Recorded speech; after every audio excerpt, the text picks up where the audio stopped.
एक दिन एक मुफ्ती साहब गली से गुजर रहे थे कि अचानक उनकी नजर अपने एक शागिर्द की बीवी पर पड़ी और वो दिल में उस पर फरेफ्ता हो गए। अब सोचने लगे कि किसी तरह इस औरत से निकाह कैसे किया जाए।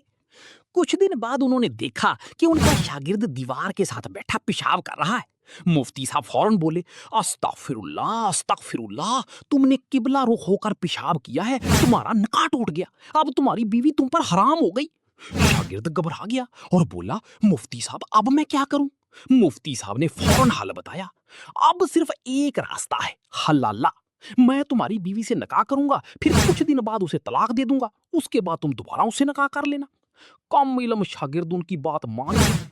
लेकिन निकाह के कुछ दिन बाद जब शागिर्द अपनी बीवी वापस लेने मुफ्ती साहब के घर गया तो मुफ्ती साहब ने साफ इनकार कर दिया।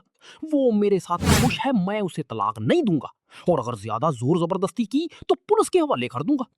शागिर्द बहुत परेशान हुआ और सोचने लगा कि अब क्या किया जाए। फिर उसके जहन में एक ख्याल आया, क्यों ना मुफ्ती साहब को भी किबला रुख पेशाब करते पकड़ा जाए। आखिर एक दिन उसे मौका मिल ही गया। उसने मुफ्ती साहब को पेशाब करते देख लिया और फौरन बोला, मुफ्ती साहब अब आपका भी निकाह टूट गया, मेरी बीवी को तलाक दिए ताकि मैं दोबारा उसे निकाह कर सकूं। मुफ्ती साहब बड़े सुकून से मुस्कुराए और बोले, बेटा मेरा मुंह तो किबला रुख था, मगर मैंने तार का रुख दूसरी तरफ किया हुआ था। बस यही हाल कुछ ऐसे सहाफियों का भी है। वो कोई ना कोई लीड दे देते हैं लेकिन उसको कंप्लीट नहीं कर पाते और उसके बाद उन्हें बैक ट्रैक करना पड़ता है, और साथ ही साथ वो ये भी नहीं कहते कि हम इस फील्ड को छोड़ेंगे। लेकिन मंसूर अली खान आपके सामने ये बात कह के जा रहा है कि अगर मेरी कोई खबर कभी गलत साबित हुई तो मंसूर अली खान इस फील्ड को जरूर छोड़ देगा। मैंने उसी दिन, जिस दिन उन्होंने आज से 1 साल पहले ये साइफर लाया था, उस वक्त मैंने कहा था रंगबाजी हो रही सारी।